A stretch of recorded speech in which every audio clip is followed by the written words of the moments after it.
To understand this, you have to go back to what young brother here referred to as the house Negro and the field Negro.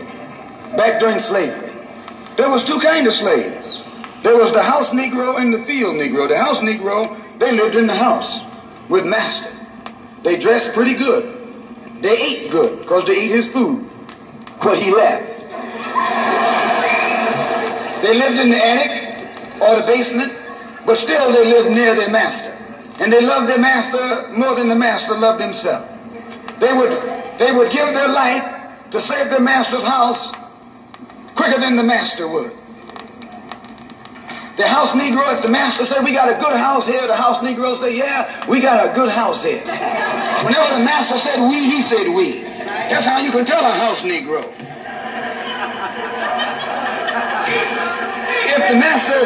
If the master's house caught on fire, the house Negro would fight harder to put the blaze out than the master would. If the master got sick, the house Negro would say, what's the matter, boss? We sick. We sick.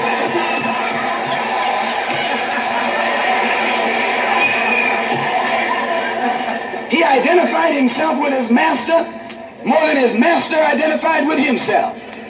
And if you came to the house Negro and said, let's run away, let's escape, let's separate, that house Negro would look at you and say, man, you crazy. What you mean separate? Where is there a better house than this? Where can I wear better clothes than this? Where can I eat better food than this? There was that house Negro. In those days he was called a house nigger. And that's what we call him today because we still got some house niggers running around here.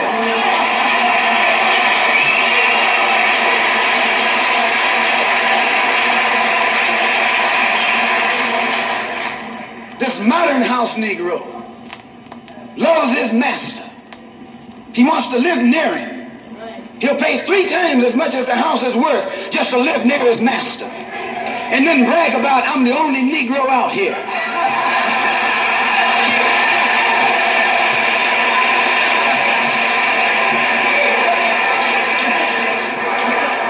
I'm the only one on my job. I'm the only one in this school. You're nothing but a house Negro. And if someone come to you right now and say, let's separate, you say the same thing that the house Negro said on the plantation. What you mean separate? From America? This good white man? Where you gonna get a better job than you get here? I mean, this is what you say. I ain't left nothing in Africa. That's what you say. While you left your mind in Africa.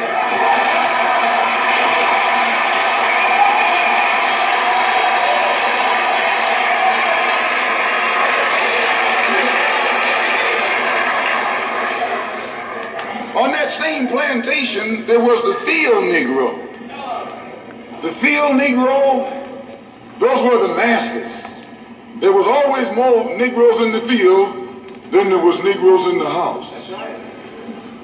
The Negro in the field caught hell. He ate leftovers. In the house, they ate high up on the hole. The Negro in the field didn't get nothing but what was left of the insides of the hog. They call them chitlins nowadays. In those days, they call them what they were, guts. That's what you were, a gut eater. And some of you all still gut eaters.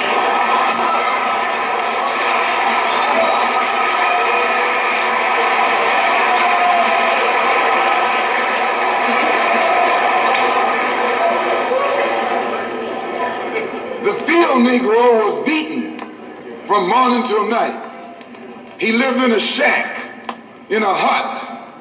He wore cast-off clothes. And he hated his master. I say he hated his master. He was intelligent. That house Negro loved his master. But that field Negro, remember, they were in the majority. And they hated the master. When the house caught on fire, he didn't try and put it out. That field Negro prayed for a wind, for a breeze. the master got sick, the field Negro prayed that he died. If someone come to the field Negro and said, let's separate, let's run, he didn't say, where are we going? He said, any place is better than here.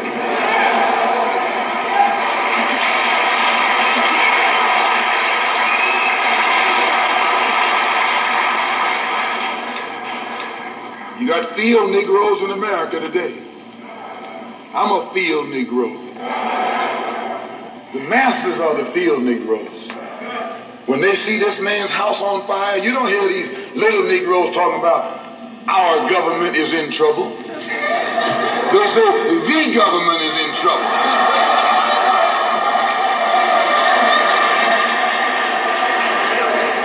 Imagine a Negro, our government. I even heard one say our astronauts. They won't even let him near a plant. And our astronauts, our Navy, that's a Negro that's out of his mind. That's a Negro that's out of his mind. Just as the slave master in that day used Tom, the house Negro, to keep the field Negroes in check, the same old slave master today has Negroes who are nothing but modern Uncle Toms, 20th century Uncle Toms, to keep you and me in check, keep us under control, keep us passive and peaceful and nonviolent. That's Tom making you nonviolent. It's like when you go to the dentist and the man is going to take your tooth. You're going to fight him when he starts pulling. So they squirt some stuff in your jaw called Novocaine to make you think they're not doing anything to you.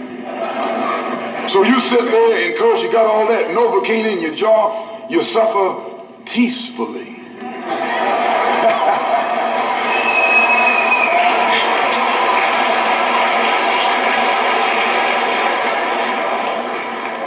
Blood running all down your jaw.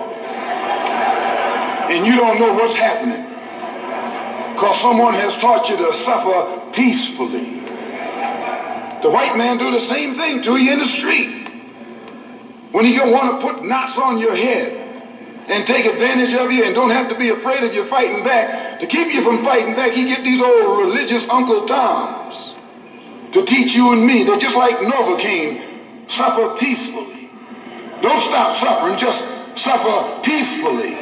As Reverend Cleave pointed out, let your blood flow in the streets. This is a shame. And you know he's a Christian preacher. If it's a shame to him, you know what it is to me.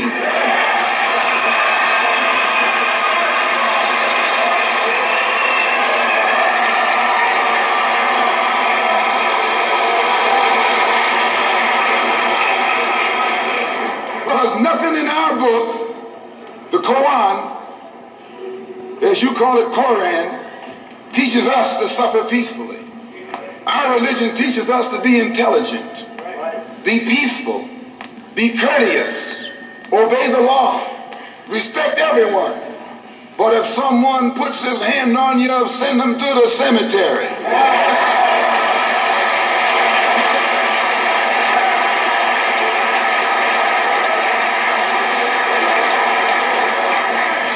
That's a good religion. In fact, that's that old-time religion.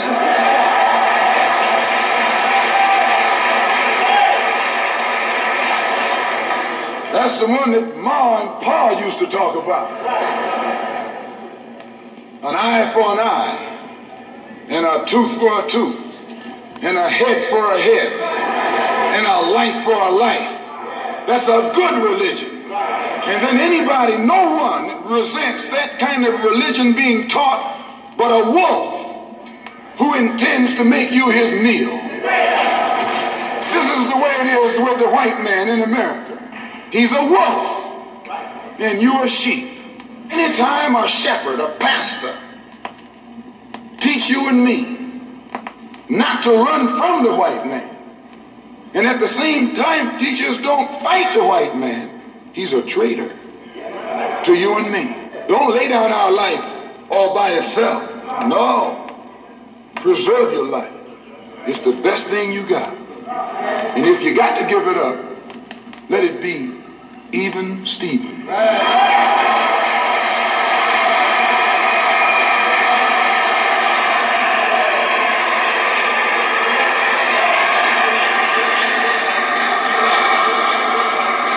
The slave master took Tom and dressed him well and fed him well and even gave him a little education,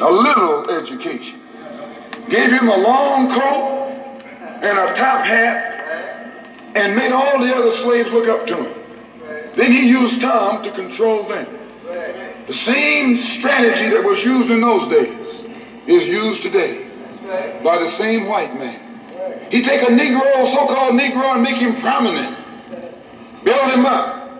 Publicize him. Make him a celebrity. And then he becomes a spokesman for Negroes and a Negro leader.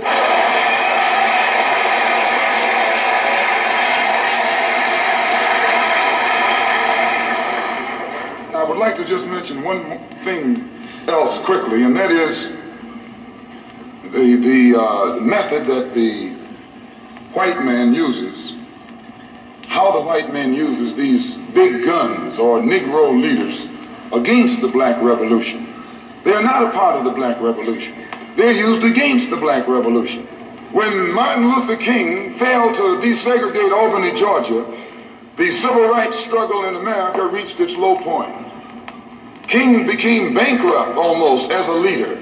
Plus, even financially, the Southern Christian Leadership Conference was in financial trouble, plus it was in trouble, period, with the people when they failed to desegregate Albany, Georgia. Other Negro civil rights leaders of so-called national stature became fallen idols. As they became fallen idols, began to lose their prestige and influence, local Negro leaders began to stir up the masses. In Cambridge, Maryland, Gloria Richardson.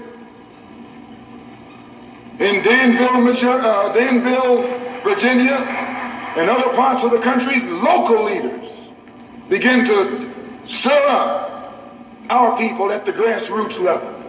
This was never done by these Negroes whom you recognize of national stature. They controlled you, but they never incited you or excited you. They controlled you. They contained you. They kept you on the plantation. As soon as King failed in Birmingham, Negroes took to the streets. King got out and went out to California to a big rally and raised about, I don't know how many thousands of dollars. Come to Detroit and had a march and raised some more thousands of dollars. And recall, right after that, Wilkins attacked King, accused King and the Corps of starting trouble everywhere and then making the NAACP get him out of jail and spend a lot of money, and then he accused King and Corps of raising all the money and not paying it back. This happened. I got it in documented evidence in the newspaper. Roy started attacking King, and King started attacking Roy, and Farmer started attacking both of them. And as these Negroes of national stature began to attack each other, they began to lose their control of the Negro masses. And Negroes was out there in the streets. They was talking about, we're going to march on Washington. By the way, right at that time, Birmingham had exploded, and the Negroes in Birmingham, remember, they also exploded.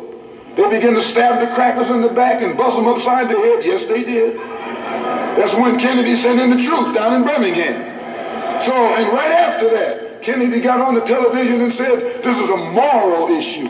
That's when he said he's going to put out a civil rights bill. And when he mentioned civil rights bill and the Southern crackers started talking about they were going to boycott it or filibuster it, then the Negroes started talking about what? We're going to march on Washington, march on the Senate, march on the White House, march on the Congress, and tie it up, bring it to a halt. Don't let the government proceed. They even said they was going to go out to the airport and lay down on the runway and don't let no airplanes land. I'm telling you what they said. That was revolution. That was revolution. That was the black revolution.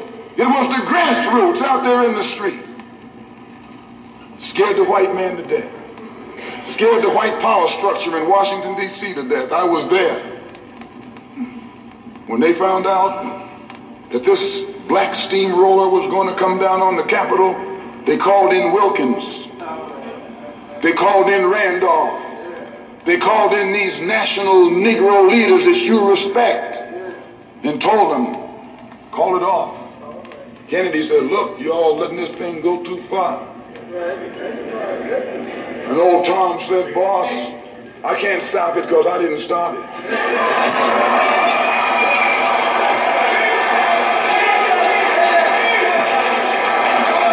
I'm telling you what they said.